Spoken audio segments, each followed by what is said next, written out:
Tuhan bersamamu. Inilah Injil suci menurut Lukas.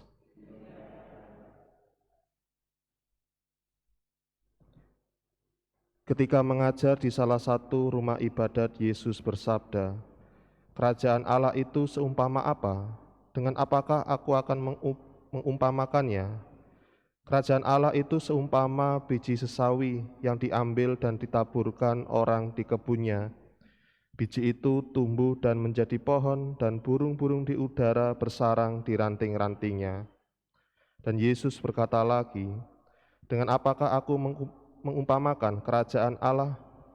Kerajaan Allah itu seumpama ragi yang diambil seorang wanita dan diaduk-aduk ke dalam tepung terigu 3 sukat sampai seluruhnya beragi."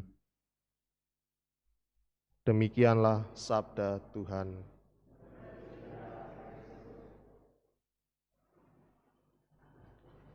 Saudari-saudara yang terkasih dalam Kristus,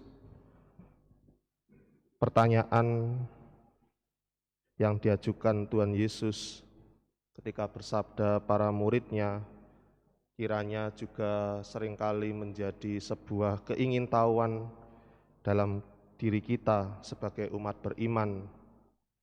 Kerajaan Allah itu seperti apa? Kalau Tuhan Yesus, kerajaan Allah itu seumpama apa untuk bisa dijelaskan kepada para muridnya?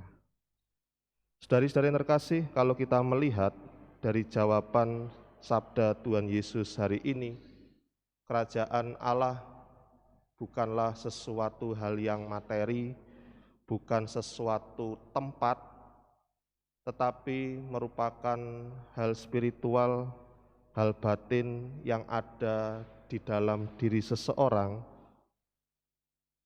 Dia itu begitu kecil dan bahkan masih menjadi misteri dalam kehidupan manusia.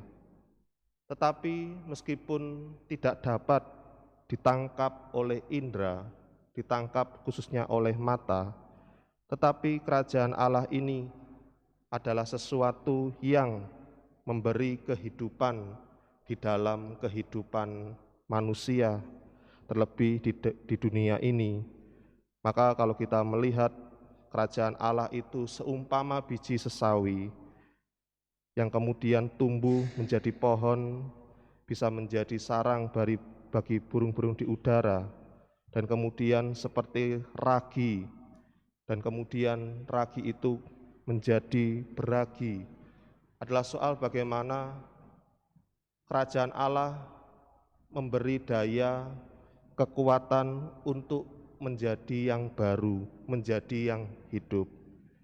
Maka saudara-saudara yang terkasih, kalau dalam pengalaman hidup kita, seringkali kita menggambarkan kerajaan Allah itu adalah sesuatu tempat di mana kita akan hidup sesudah di dunia ini.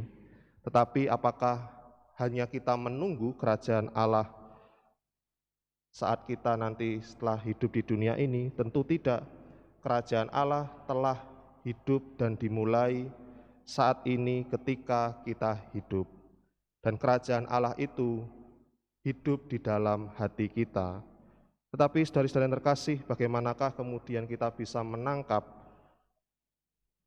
rasa kerajaan Allah ini dalam pengalaman hidup kita? Tidak lain adalah dengan menangkap jejak-jejak kerajaan Allah itu yang dibawa oleh Tuhan Yesus lewat sabda dan mujizat-mujizatnya. Ketika orang kemudian percaya dan mengikuti sabda dan teladan Tuhan Yesus, sebenarnya Tuhan Yesus ingin membawa manusia untuk sampai pada kebenaran sejati.